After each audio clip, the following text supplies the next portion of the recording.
엄마는 20년 동안 하루 12시간씩 식당에서 일해 모은 2억을 단 한 장의 계약서로 잃었습니다. 2024년 9월 서울 강남구 역삼동 오피스텔 현관문에 빨간색 종이가 붙어 있었습니다. 경매 개시 결정문. 전세금 2억 원, 회수 불가능. 엄마 박순자 씨 62세는 그 종이를 떼어내며 주저앉았습니다. 20년간 식당에서 설거지하고 서빙하며 명절도 쉬지 않고 모은 돈이었습니다. 바로 그때 복도 끝에서 명품 정장을 입은 남자가 걸어왔습니다. 손목에는 5천만 원짜리 롤렉스. 윤재석 53세. 재석건설 대표였습니다. 그는 박순자 씨 앞에서 멈춰 서더니 휴대폰으로 골프 약속을 잡고 있었습니다. 통화 내용이 복도에 울려 퍼졌죠. 정치인과의 만남, 이번 주 골프 일정. 박순자 씨를 보며 웃고 있었습니다. 통화가 끝나자 그는 태연하게 경매 통지를 했습니다.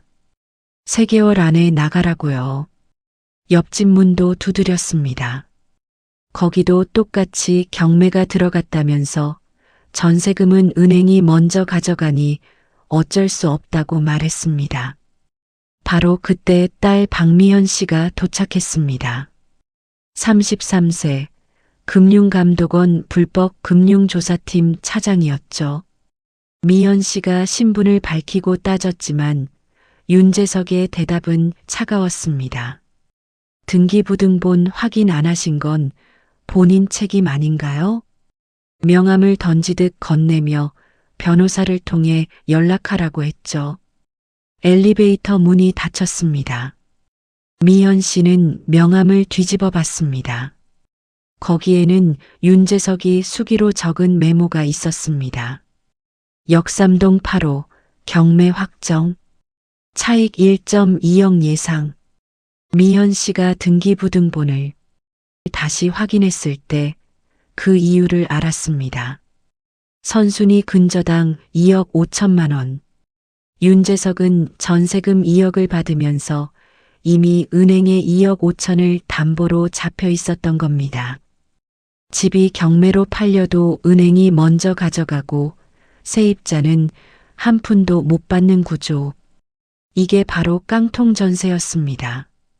그날 저녁 미연 씨는 엄마를 병원에 데려갔습니다. 박순자 씨는 최근 당뇨 진단을 받았지만 치료비 때문에 약도 제대로 먹지 못하고 있었죠. 엄마는 자신이 바보 같다며 눈물을 흘렸습니다. 딸의 결혼 자금까지 모아뒀던 돈이 날아갔다고요. 그날 밤 미연 씨는 윤재석의 SNS를 찾아냈습니다. 최신 게시물에는 청담동 펜트하우스 샴페인 파티 사진이 올라와 있었습니다. 명품 시계 언박싱 영상, 조회수 2만 3천. 제주도 골프장 인증샷, 정치인으로 보이는 인물과 함께 찍은 사진. 댓글에는 부러움과 찬사가 가득했습니다. 성공한 사업가의 여유라는 말들이 달려 있었죠. 미연 씨는 화면을 끄고 다짐했습니다. 윤재석이 15년 동안 몇 명의 인생을 망쳤는지 밝혀내겠다고. 그리고 빼앗은 모든 것을 반드시 돌려주게 만들겠다고. 윤재석은 15년 동안 37가구의 인생을 망쳤습니다. 총 피해액 52억 원. 하지만 단 한 번도 처벌받지 않았죠. 씨는 금융감독원 사무실로 돌아와 밤새 자료를 뒤졌습니다.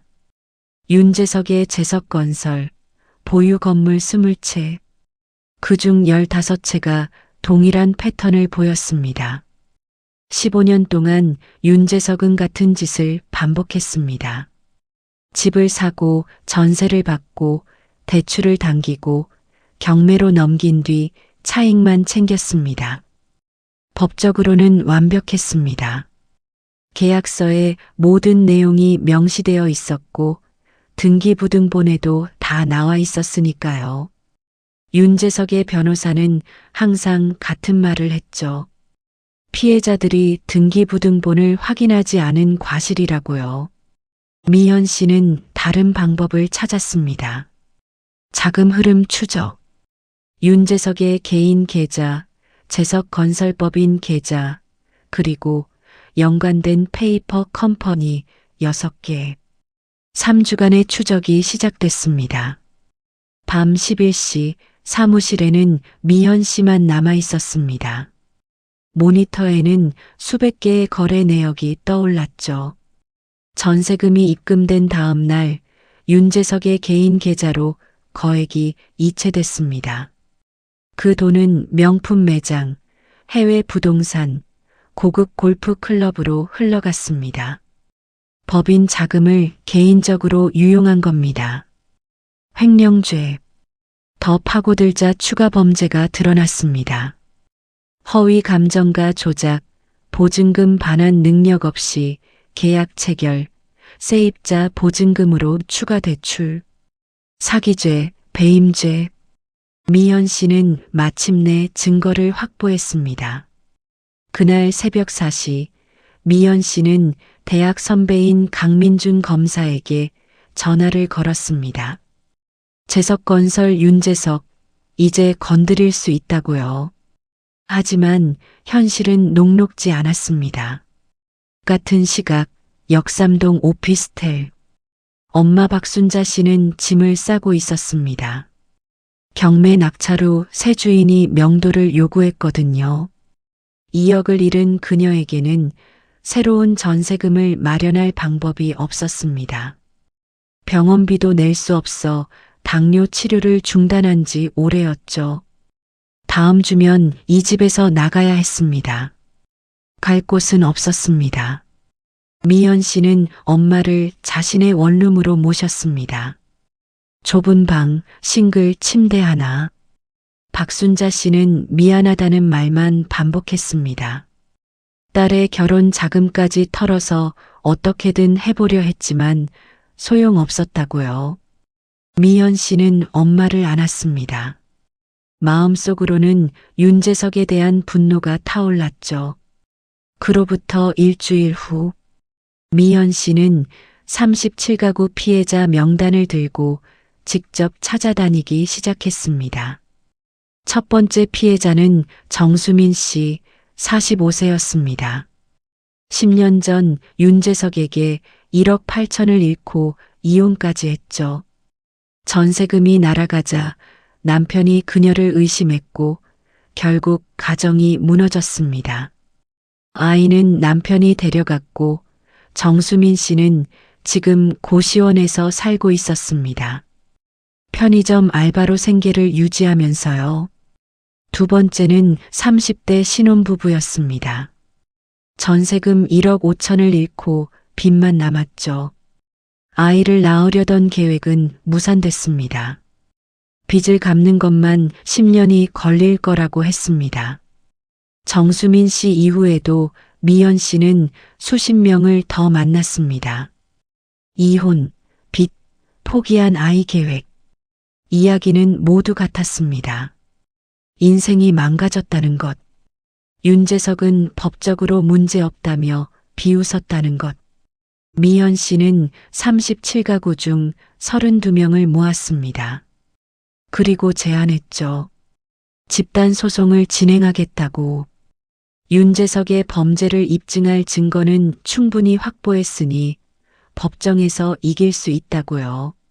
하지만 여러분의 증언이 필요하다고 말했습니다. 정수민 씨가 가장 먼저 손을 들었습니다. 10년 동안 참았으니 이제 끝내고 싶다고요. 32명 모두가 고개를 끄덕였습니다. 그날 밤 엄마 박순자 씨가 미연에게 말했습니다. 자신은 괜찮으니 미연까지 힘들게 하고 싶지 않다고요. 미연 씨는 엄마의 손을 잡았습니다. 엄마가 20년 동안 하루 12시간씩 일하며 모은 돈이라고. 명절에도 쉬지 않고 일했다고. 그 돈으로 자신을 대학 보내고 유학 보내고 결혼 자금까지 모아뒀다고요. 그런데 그게 하루아침에 사라졌다고. 윤재석이 명품 시계 사는데 쓰였다고. 미연 씨는 엄마를 끌어안았습니다. 반드시 되찾아오겠다고 다짐했죠. 엄마의 20년을, 다른 피해자들의 인생을. 이제 윤재석의 범죄는 혼자만의 비밀이 아니었습니다. 윤재석은 반격을 시작했습니다. 고발 소식이 언론에 나가자마자 그는 5명의 변호사를 고용했습니다. 대형 로펌 출신들이었죠. 첫 번째 움직임은 언론 플레이였습니다. 보도자료가 나갔습니다. 전세 사기라는 건 억울한 누명이고 계약서에 모든 내용이 명시되어 있었다는 내용이었죠.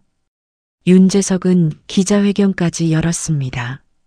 정장을 갖춰 입고 카메라 앞에 섰죠. 자신은 합법적으로 사업을 했고 세입자들이 등기부등본을 확인하지 않은 것은 자기 책임이 아니라고 주장했습니다. 기자들의 질문이 쏟아졌지만 그는 준비된 답변만 반복했습니다. 그날 저녁 뉴스에 윤재석이 나왔습니다. 댓글창이 분열됐습니다. 계약서 확인 안 한 사람들이 문제라는 의견도 있었고 요즘 사기꾼이 많으니 조심해야 한다는 말도 나왔습니다. 여론이 흔들리기 시작했습니다. 더 큰 문제가 생겼습니다. 윤재석의 정치인 커넥션이 움직이기 시작한 겁니다.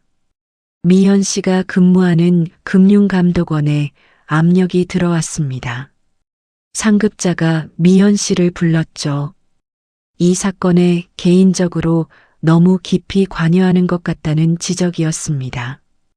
공무원이 사적 감정으로 수사에 개입하면 안 된다는 거였죠. 미현 씨는 항변했습니다.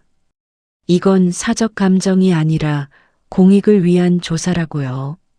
하지만 상급자는 고개를 저었습니다. 일단 이 사건에서 손을 떼고 다른 팀에 넘기라는 명령이 떨어졌습니다. 미현 씨는 금융감독원 조사팀에서 제외됐습니다. 그날 밤 미현 씨는 검사 강민준에게 전화를 걸었습니다. 자신이 조사팀에서 빠졌다고 감독원에서 손 떼라는 지시를 받았다고 말했죠. 강민준 검사도 난감해했습니다. 검찰 내부에서도 압력이 있었거든요. 윤재석의 변호인단이 각종 절차상 이의제기를 하고 있었고 정치인들이 조용히 전화를 걸어와 이 사건을 너무 크게 만들지 말라고 했습니다. 더 큰 위기는 피해자들 사이에서 일어났습니다. 32명 중 5명이 증언을 철회하겠다고 연락해 왔습니다. 윤재석 측 변호사들이 개별 접촉을 한 겁니다. 소송을 취하하면 위자료 명목으로 5천만 원을 주겠다는 제안이었죠. 돈이 필요했던 피해자들이 흔들렸습니다. 특히 신혼부부가 가장 먼저 무너졌습니다. 미안하지만 빚이 너무 많아서 5천만 원이라도 받아야겠다고 했죠. 27명으로 줄었습니다. 다음 날 또 3명이 철회했습니다. 24명. 미연 씨는 무너져 내렸습니다. 증언 없이는 법정에서 이길 수 없었으니까요. 횡령 증거만으로는 부족했습니다.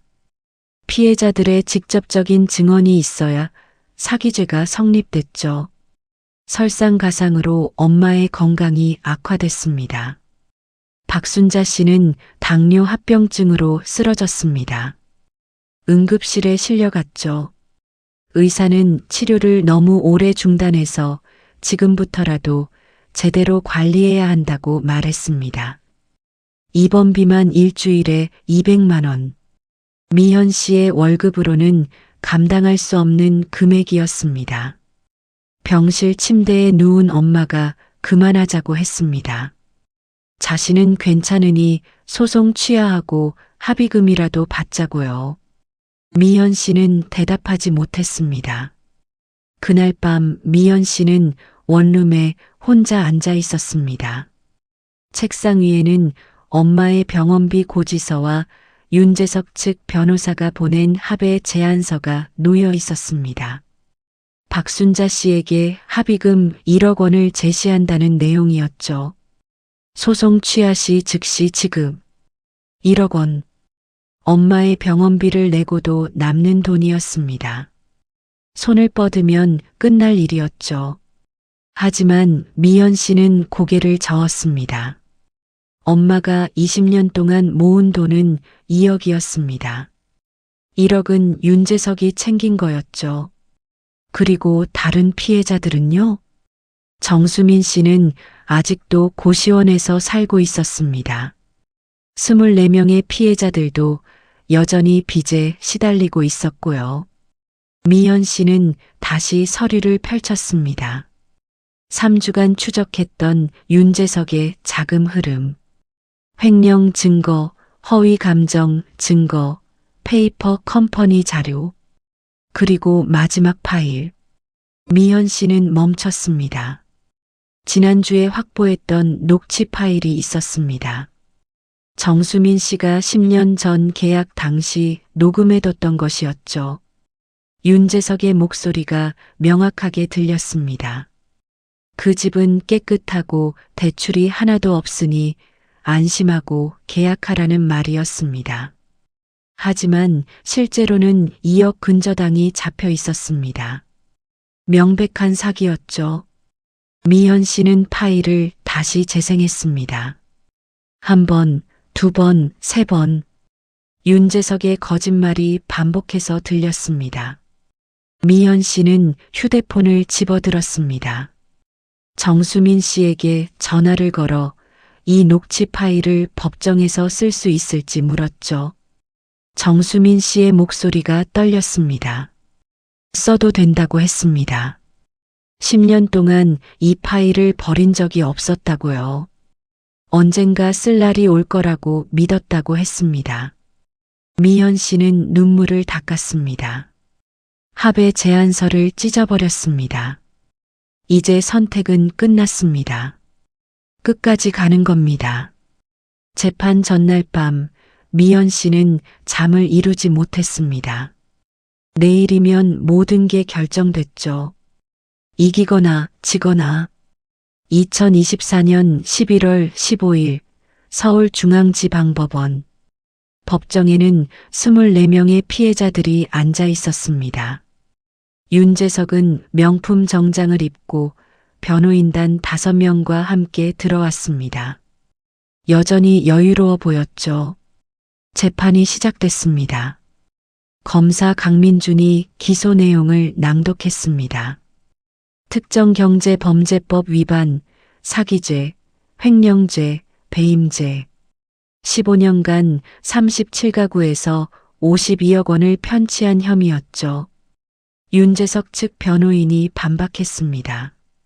계약서에 모든 내용이 명시되어 있었고 피해자들이 등기부등본을 확인하지 않은 과실이 있다는 주장이었습니다. 법적으로 문제없는 정상적인 부동산 거래였다고요. 그리고 결정타를 날렸습니다. 피해자 32명 중 8명이 이미 합의금을 받고 소송을 취하했다는 점을 강조했죠. 만약 정말 사기였다면 왜 합의를 했겠냐고 물었습니다. 법정이 술렁였습니다. 재판부도 흔들리는 것 같았습니다. 증인 신문이 시작됐습니다. 첫 번째 증인은 정수민 씨였습니다. 10년 전 윤재석에게 1억 8천을 잃고 이혼까지 한 사람이었죠. 윤재석 측 변호인이 공격했습니다. 등기부등본을 확인했는지, 계약서를 제대로 읽었는지 추궁했습니다. 정수민 씨는 떨리는 목소리로 대답했습니다. 확인했다고요. 하지만 윤재석이 대출이 없다고 거짓말을 했다고 증언했습니다. 변호인이 비웃었습니다. 증거가 있냐고 물었죠.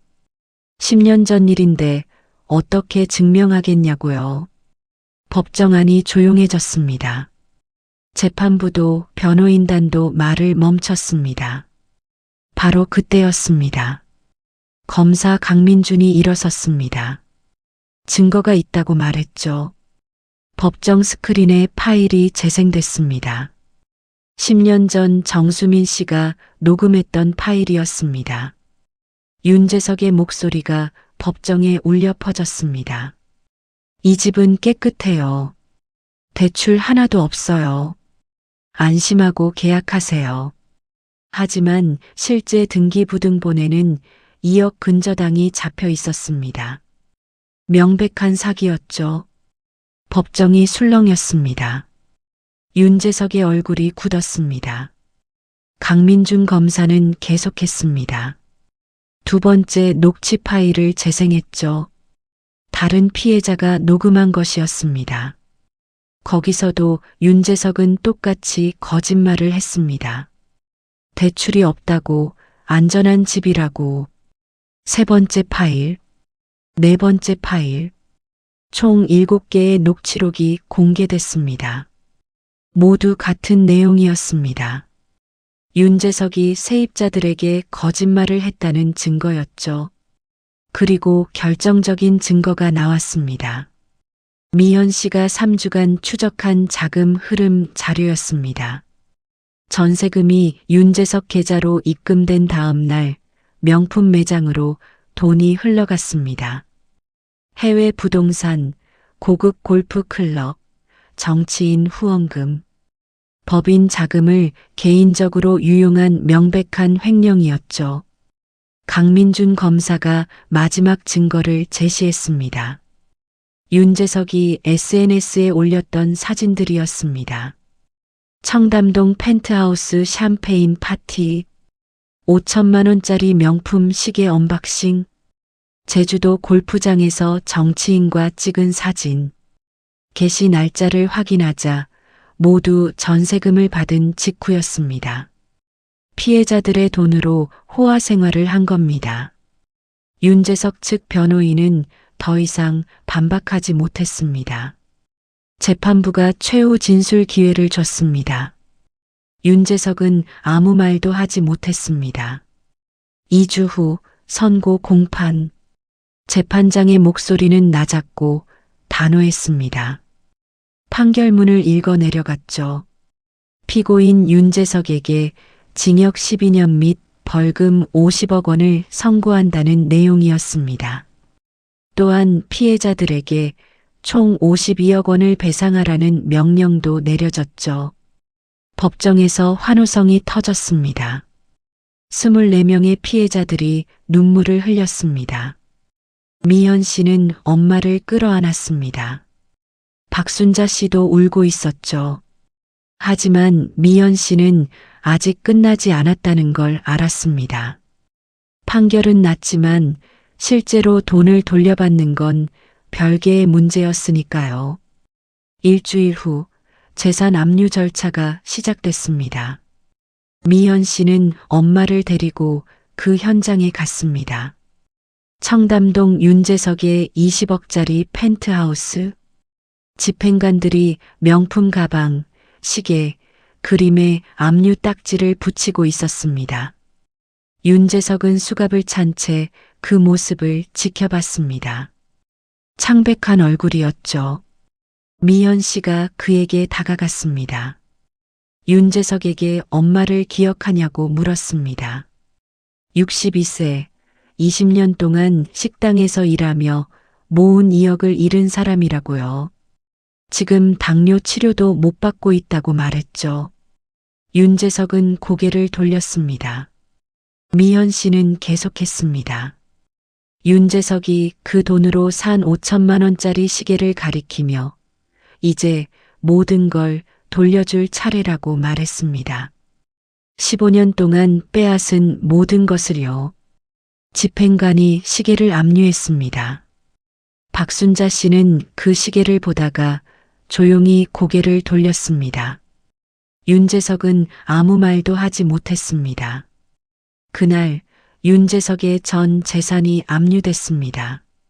20채의 건물, 명품들, 해외 부동산까지 52억 원을 피해자들에게 돌려주기 위한 절차가 시작됐습니다. 1년 후 윤재석은 서울구치소 12사동에 수감되어 있었습니다. 수임번호 2024만 827. 한때 20채 건물주였던 그는 이제 좁은 독방에 누워 천장을 바라보고 있었죠. 철문이 열렸습니다. 새로운 수감자가 들어왔습니다. 윤재석은 그 얼굴을 알아봤습니다. 김태수 65세. 15년 전 재석건설에 건축자재를 납품하던 중소기업 사장이었습니다. 윤재석은 그에게 부당한 단가를 강요했고 대금 지급을 계속 미뤄 결국 그의 회사를 파산시켰었죠. 김태수는 빚을 견디다 못해 횡령죄를 저질렀고 결국 같은 교도소에 수감된 겁니다. 김태수가 윤재석을 보며 천천히 입을 열었습니다. 참 세상이 좁다고요. 자신이 횡령죄로 들어왔는데 같은 방이 되다니 옛날 생각이 많이 난다고 했습니다. 윤재석은 고개를 돌렸습니다. 김태수는 계속했습니다. 여기서는 자신이 선임자라고요. 신참은 청소하고 빨래하고 선임자 시중을 들어야 한다고 말했죠. 마치 15년 전 윤재석이 자신한테 했던 것처럼요. 윤재석의 얼굴이 창백해졌습니다.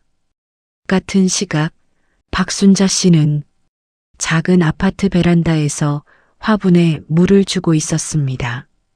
배상금 2억 3천만 원을 받았습니다. 원금 2억에 이자와 위자료까지 더해진 금액이었죠. 그 돈으로 전세가 아닌 외곽 작은 아파트를 샀습니다. 더 이상 집주인 눈치를 볼 필요가 없었습니다. 당뇨 치료도 재개했습니다. 규칙적으로 병원에 다니며 약을 먹었고 혈당 수치도 안정을 찾았죠. 거실에는 딸 미연이 앉아 서류를 보고 있었습니다. 박순자 씨가 차를 내왔습니다. 엄마와 딸 둘만의 조용한 시간이었죠. 박순자 씨는 미연의 손을 잡았습니다. 고맙다고 했습니다. 20년 동안 모은 돈을 되찾아줘서요. 하지만 더 고마운 건 자신의 존엄을 되찾아줬다는 거였습니다. 미연 씨는 엄마를 안았습니다. 말없이 오래. 다음 날 미연 씨는 정수민 씨를 만났습니다. 정수민 씨도 배상금 2억 1천만 원을 받았습니다. 10년 전 잃었던 1억 8천에 이자가 붙은 금액이었죠. 그녀는 고시원에서 나와 작은 원룸을 얻었습니다. 편의점 알바를 그만두고 요양보호사 자격증 공부를 시작했습니다. 무엇보다 큰 변화는 아들을 다시 만나게 됐다는 것이었습니다. 이혼 후 전 남편이 데려갔던 아들이었죠. 배상금을 받았다는 소식을 듣고 전 남편이 연락을 해왔습니다. 정수민 씨가 사기꾼이 아니었다는 걸 이제야 인정한 겁니다. 아들은 이제 고등학생이 되어 있었습니다. 정수민 씨는 미연에게 말했습니다. 10년 만에 아들을 안았다고요. 그 순간이 인생에서 가장 행복했다고 했습니다. 신혼부부도 배상금을 받았습니다. 1억 7천만 원. 빚을 모두 갚고 남은 돈으로 작은 가게를 열었습니다. 포기했던 아이 계획도 다시 시작했죠. 24명의 피해자들 모두가 배상금을 받았습니다. 인생이 다시 시작됐습니다. 6개월 후 미연 씨는 금융감독원 회의실에 있었습니다. 새로운 전세 사기 사건 브리핑이었죠. 이번엔 경기도 분당에서 일어난 사건이었습니다. 20가구, 피해액 35억 원. 미현 씨는 자료를 받아들고 조사에 착수했습니다. 윤재석 사건 이후 그녀는 전세 사기 전담팀장으로 승진했습니다. 더 이상 혼자가 아니었습니다. 5명의 팀원이 함께 일했죠. 그날 저녁 미연 씨는 엄마와 함께 저녁을 먹었습니다. 박순자 씨가 직접 만든 된장찌개였습니다. 엄마는 요즘 작은 식당에서 파트타임으로 일하고 있었습니다. 20년 전처럼 하루 12시간이 아니라 하루 4시간만요. 여유가 생겼습니다. 미현 씨가 물었습니다.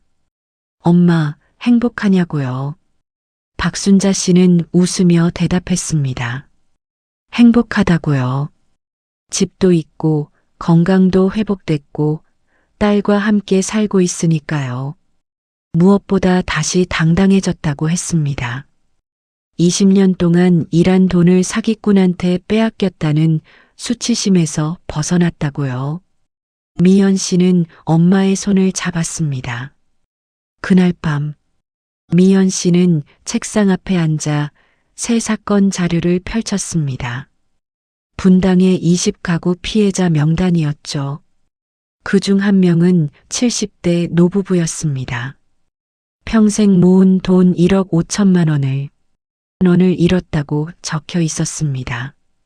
미연 씨는 엄마를 떠올렸습니다. 그리고 다짐했습니다.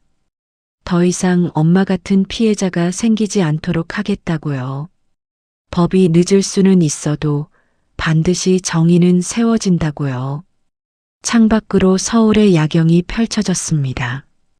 수많은 불빛 하나하나에 누군가의 삶이 있었습니다. 미연 씨는 키보드를 두드리기 시작했습니다. 그리고 윤재석, 그는 여전히 서울구치소에 있었습니다. 앞으로 11년을 더 복역해야 했죠. 매일 아침 6시에 기상해서 청소를 했습니다. 선임자 김태수의 빨래를 했습니다. 식사 시간에는 가장 마지막에 먹었습니다. 한때 20채 건물을 소유했던 그는 이제 하루 3끼를 배식받는 신세가 됐습니다. 명품 시계도 펜트하우스도 골프 모임도 없었습니다. 있는 건 좁은 독방과 후회뿐이었죠. 그는 매일 밤 천장을 바라보며 생각했습니다.